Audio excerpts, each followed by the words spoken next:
कहानियाँ जो सोच बदल दे। इस श्रृंखला की अगली कड़ी लेकर मैं आपके समक्ष हाजिर हूँ। बहुत विवादित विषय रहा है भाग्य और पुरुषार्थ का। भाग्य प्रबल है या पुरुषार्थ प्रबल है?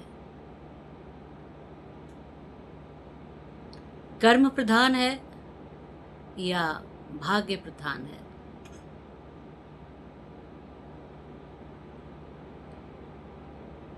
तो इसी संबंध में आपको ये कहानी हम सुनाने जा रहे हैं। सॉरी। एक बहुत ही धनिक व्यक्ति था, धनी। वह एक दिन पूजा के लिए मंदिर गया। उसने बहुत ही महंगे जूते पहन रखे थे। जब वो मंदिर की सीढ़ियों तक पहुंचा तब उसे लगा कि अब ये जूते वो कहाँ उतारे। उसे लगा कि इतने महंगे जूते हैं, यदि बाहर उतार कर जाता हूँ तो मंदिर के अंदर भगवान में ही ध्यान नहीं लगेगा, सारा ध्यान तो जूतों के ऊपर लगा रहेगा, इतने महंगे जो हैं। फिर मंदिर में जाने का क्या फायदा? उसे समझ नहीं आ रहा था कि क्या करूं। मंदिर में जूते पहन के वो नहीं जा सकता था। उसने इधर उधर देखा। सामने उसे एक भिखारी दिखाई दिया। उसने भिखारी से पूछा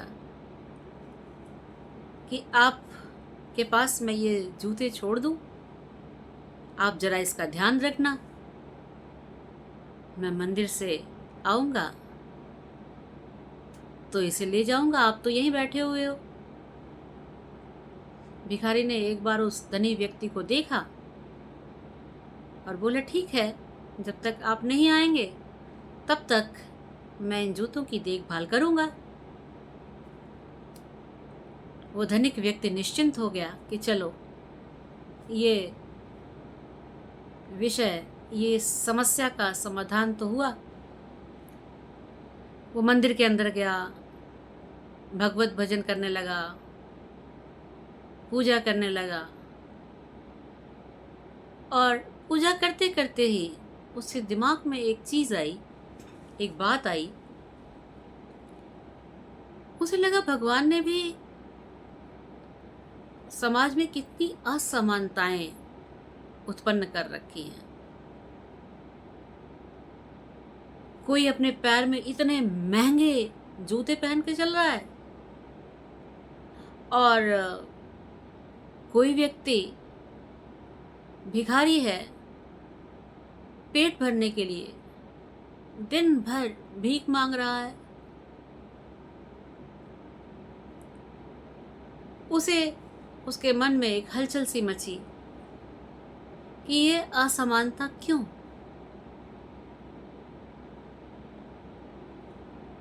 फिर उसके दिमाग में आया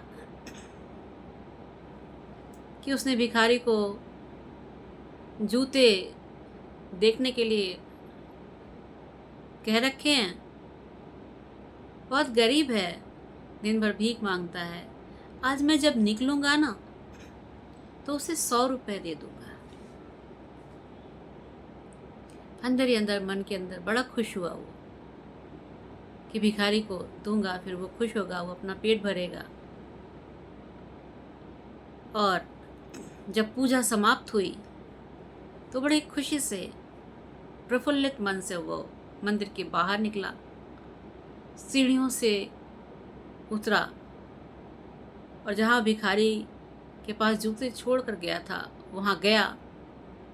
पर ये क्या,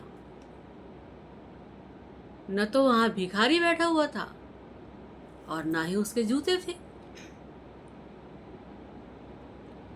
वो थोड़ी देर तक खड़ा रहा, सोच रहा था शायद इधर उधर कहीं गया होगा, वापस लौट कर आएगा तो जूते दे देगा। घंटों खड़ा रहा, लेकिन भिखारी को आना नहीं था, वो आया नहीं। अब क्या करता, धनिक क्या करता है अब? उसने कहा चलो, अब तो जो होना था सो हो गया। मैंने उस पर विश्वास किया, उसने धोखा दे दिया, खुद भी गायब हो गया, जूते भी गायब हो गए। नंगे पांव घर की तरफ चल दिया। अभी थोड़ी ही दूर पर गया था कि उसने देखा कि फुटपाथ पर एक व्यक्ति ने जूतों की छोटी सी अपनी फुटपाथ पर ही दुकान लगा रखी है। उस पर तरह तरह के जूते दिखाई पड़ रहे थे दूर से उसे। उसने सोचा चलो कोई नहीं, यहाँ से सामान्य सा जूता खरीद लेता हूँ, घर तक पहुँचने के लिए हो जाएगा। वो उसकी दुकान पर रुका, जूते देखने लगा। अचानक उसको उसमें अपना जूता दिखाई दिया। उसका जो खुद का जूता था वो भी उन जूतों के बीच में पड़ा हुआ था। उसका माथा ठनक गया। सीधे से तो उसने, जो दुकानदार था उसने बताया नहीं। जब इसने काफ़ी उसको अपने कब्जे में लिया, मुट्ठी में लिया, डराया वराया, तब उसने कहा कि वो जो वहाँ भिखारी बैठता है वो इन जूतों को उसे 100 रुपये में बेच कर गया है। 100 रुपयों में बेच कर गया है। अब धनिक ने सोचा ये क्या है। उसे वो जो अपना प्रश्न था ना कि समाज में जो ये असमानताएं हैं, ये जो विषमताएं हैं, उसे लगा कि उसे अपने सवाल का जवाब मिल गया है, उत्तर मिल गया है। अब वो नंगे पांव ही चल दिया। उसने समझ लिया कि व्यक्ति के कर्म कभी समान नहीं हो सकते, इसलिए समाज में भी कभी समानता नहीं आ सकती। सब अपने अपने हिसाब से अपना अपना कर्म कर लेते हैं और अपने अपने हिसाब से उसका कर्म फल प्राप्त करते हैं। सबके दिमाग की सोच अलग अलग होती है और अपने सोच के अनुसार ही वो व्यक्ति कर्म कर लेता है। कर्म करता है, उसी के अनुसार फल की प्राप्ति होती है। जो जैसा कर्म करेगा वैसे फल को प्राप्त कर लेता है। इसीलिए समाज में ये असमानता व्याप्त है।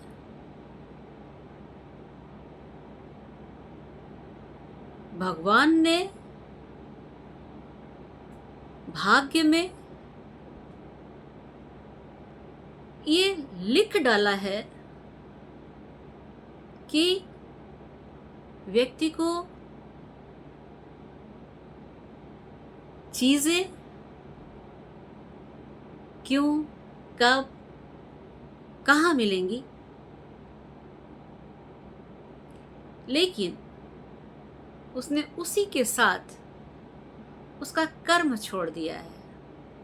लिखा तो है कि ये चीज मिलेगी, कहाँ मिलेगी, कब मिलेगी, सब निर्धारित है, लेकिन कैसे मिलेगी ये उस व्यक्ति के कर्म पर आधारित होता है। उस भिखारी को 100 रुपए मिलना तय था। धनिक ने सोच रखा था कि निकलेंगे तो 100 रुपया देंगे, लेकिन उससे पहले ही भिखारी ने अपना कर्म कर लिया। उसके मन में जो भाव उत्पन्न हुए उसके तहत वो जूता ले जाकर बेच दिया उसने।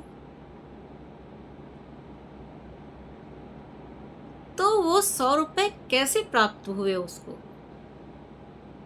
अपना जो कर्म किया उसने। बहुत अच्छा लिखा था कि 100 रुपए मिलेंगे, लेकिन बहुत बुरा किया उसने कि 100 रुपए में जूते बेचे।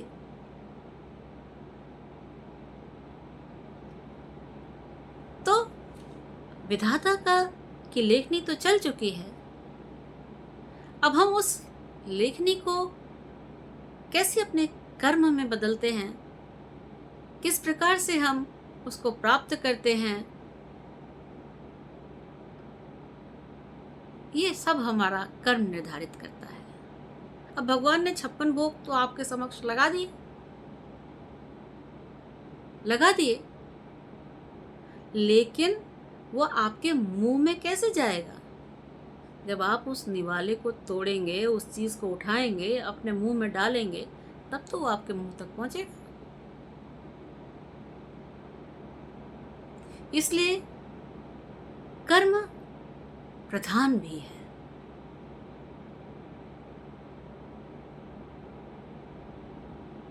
कृष्ण ने भी गीता में कह दिया है, कर्मण्येवाधिकारस्ते मा फलेषु कदाचन।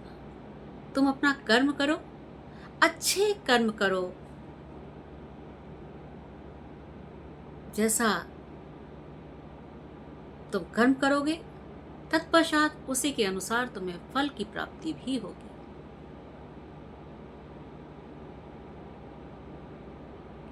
तो बहुत जरूरी है कि हम अपने दिमाग की सोच को नियंत्रित करें और संयमित होकर ऐसे कर्म करें जो कि समाज के हित में हो, न कि अहित में।